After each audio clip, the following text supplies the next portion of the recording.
ahli sejarah Bani Israel membagi periode sejarah Bani Israel menjadi 3 periode. Periode pertama mereka namakan dengan Asrul Qudat, yaitu masa para hakim. Jadi begitu Yusha bin Nun masuk di Palestina, maka dia membagi Bani Israel menjadi 12 kabupaten lah kira-kira, 12 tempat. Masing-masing kabupaten tersebut dipimpin oleh seorang hakim. Maka dikatakan dengan zaman para hakim. Yang hakim-hakim tersebut kembali kepada Yusha bin Nun. Kalau ada masalah, maka kembali kepada Yusha bin Nun. Maka ini berlangsung lama, ya, sampai di zaman Nabi Samuel. Nabi Samuel itu nabi yang terakhir sebelum datang Asrul Muluk, zaman para raja. Tatkala di zaman tersebut 12 kabupaten sering terjadi perang saudara di antara mereka, dengki-dengkian di antara mereka. Kemudian Allah utus para nabi di situ, nabi tadi siapa? Nabi Yusha bin Nun, nabi-nabi berikutnya sampai akhirnya di zaman Nabi Samuel. Tatkala di zaman Nabi Samuel, mereka minta agar mereka udah bosan nabi terus, kita pingin raja. Kita pingin pingin agar Allah mengutus kepada kami seorang raja. Maka Nabi disebut dalam Al-Qur'an ba'atsalakum Taluta malika. Akhirnya dikabulkan. Samuel berdoa kepada Allah agar diberikan raja bagi mereka. Mereka ingin ada raja, nuqatil fi sabilillah. Dengan raja tersebut kita berperang di jalan Allah Subhanahu wa taala. Karena banyak bangsa-bangsa sekitar situ dan mereka ingin menang. Maka Allah kirimkan Talut sebagai raja. Tatkala diutus Talut sebagai raja, mereka protes. Anna yakunu lahul mulku alaina wa nahnu ahaqqu bil mulki minhu wa lam yu'ta sa'atan minal mal.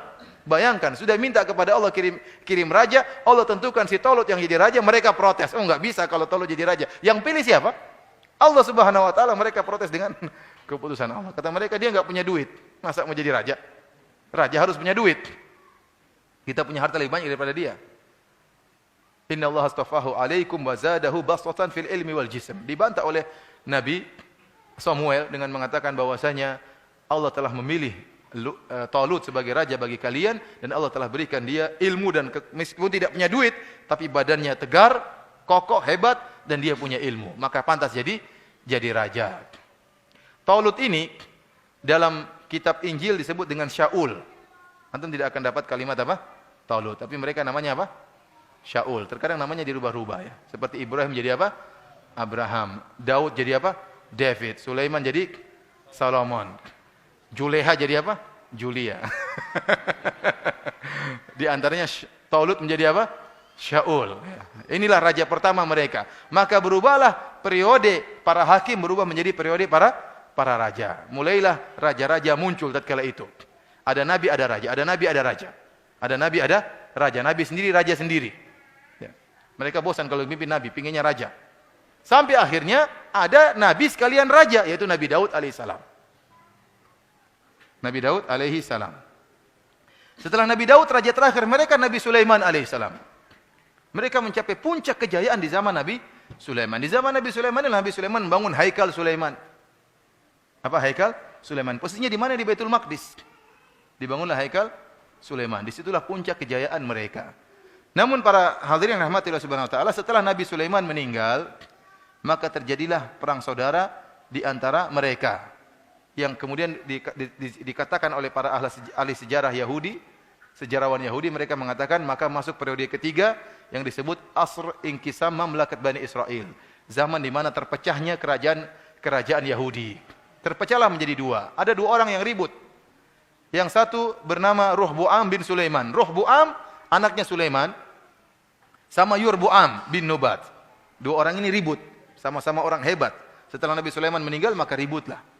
Rohboam anaknya Sulaiman ya, ingin menggantikan posisi ayahnya, siapa? Nabi Sulaiman. Dan dia bukan nabi, tapi Rohboam bukan nabi. Akhirnya orang-orang Yahudi mengatakan, iya, kau boleh jadi raja, tapi syaratnya seluruh kewajiban-kewajiban yang Sulaiman wajibkan kepada kita dihapus. Protes mereka. Jadi mau demo sama Nabi Sulaiman enggak berani, demo sama anaknya. Ya. Boleh kau jadi raja, tapi semua hukum-hukum yang telah diwajibkan oleh Sulaiman tolong dihapus. Akhirnya Rohboam karena dia taat kepada ayahnya, dia tidak mau. Akhirnya dia pun bikin kerajaan sendiri. Kerajaan sendiri yaitu dari suku Yahuda dan suku Binyamin kalau tidak salah. Dua suku ini bergabung menjadi Daulat Yahuda. Inilah yang disebut dengan kerajaan Yahudi. Yahuda, namun orang-orang selain mereka mengucapkan jadi apa? Yahudi. Asalnya namanya Yehuda apa Yahuda, tapi dikenal akhirnya belakangan menjadi apa? Yahudi. Jadi dari dua suku.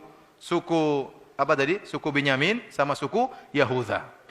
Sementara 10 suku yang lainnya bergabung bersama Yurbuam bin Nubat, membuat kerajaan namanya Daulat Israel. Kerajaan Israel. Maka terpecahlah menjadi dua kerajaan. Setelah itu, setelah terpecah menjadi dua kerajaan, ya, maka sering terjadi perkelahian di antara mereka, dua kerajaan yang bersaudara ini.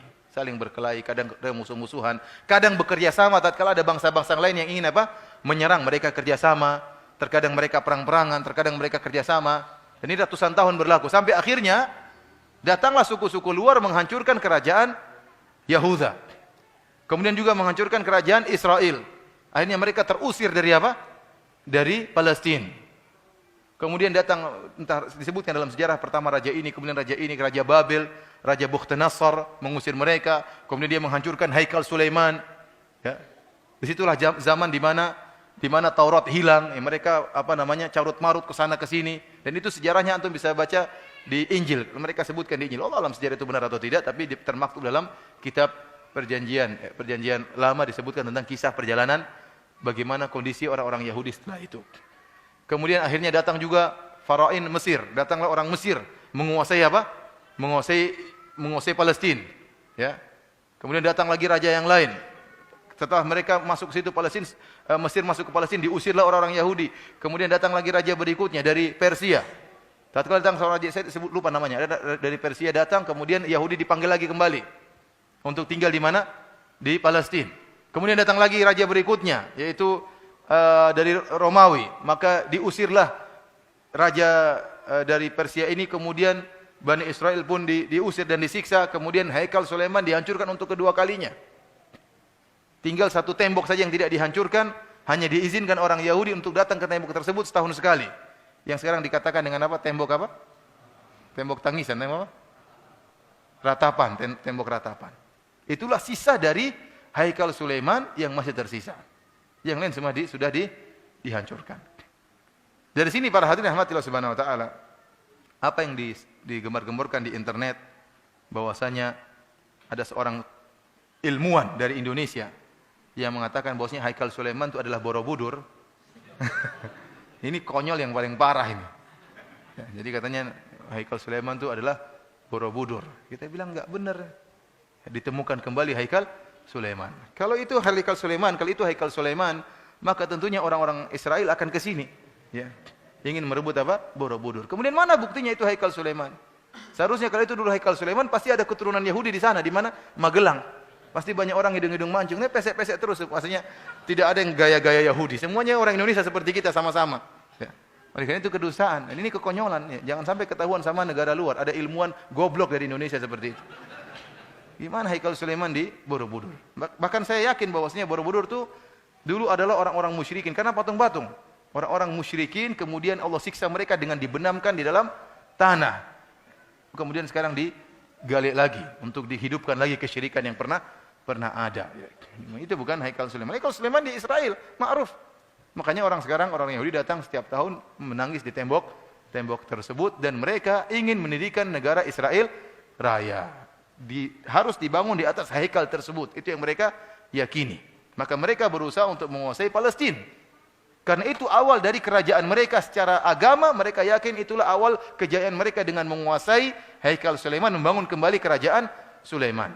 Dari sini apa yang dikatakan oleh sebagian orang tokoh agama Indonesia yang mengatakan pertempuran antara kaum Palestina, antara kaum muslimin dengan orang Yahudi hanya pertempuran saudara. Ini tidak benar, peperangan saudara. Ini kedustaan besar. Karena orang-orang Yahudi mereka berperang bukan karena agama mereka berperang, itu tidak. Karena mereka ingin mendirikan apa? Haikal Sulaiman. Dan sejak kapan orang-orang Arab Palestina pernah bersaudara sama orang-orang Yahudi? Secara bangsa saja berbeda. Ini bangsa Israel, ini bangsa Yahudi. Bagaimana mereka pernah bersaudara? Kemudian dikatakan, kecuali kalau kita misalnya di Banjarmasin ada satu nenek moyang kemudian berkelahi, ya mungkin. Ini enggak. Ini bangsa lain, ini bangsa lain. Kemudian bagaimana dikatakan bersaudara? Dan pernyataan seperti ini berbahaya. Tatkala dikatakan ini perang saudara, seakan-akan sudahlah, enggak usah dipedulikan. Seakan-akan kita nggak usah bantu, padahal saudara-saudara kita sedang apa? Dibantai. Dia bilang bahwasanya ini perang yang didirikan, yang diserukan oleh orang Yahudi, perang agama, bukan perang saudara. Karena mereka ingin menguasai apa? Palestina, dan ingin mendirikan Haikal Sulaiman. Ala kulli hal, akhirnya orang Yahudi berulang-ulang ditindas oleh bangsa-bangsa lain, sampai akhirnya pada tahun 1700 kalau tidak salah, 1700-an, ya, maka ada seorang yang punya ide untuk mengumpulkan orang-orang Yahudi untuk kembali lagi ke Israel, merebut kembali Israel, sampai akhirnya pada tahun kalau nggak salah 1940 berdirilah Israel Raya dengan bantuan Inggris sebelumnya, kemudian bantuan Amerika, maka berdirilah negara apa? Israel Raya sekarang ini. Ya, dan itulah sejarah Yahudi, ya, yang bisa saya sampaikan pada kesempatan pagi hari ini. Allah Ta'ala alam bisawab. Ada yang bertanya?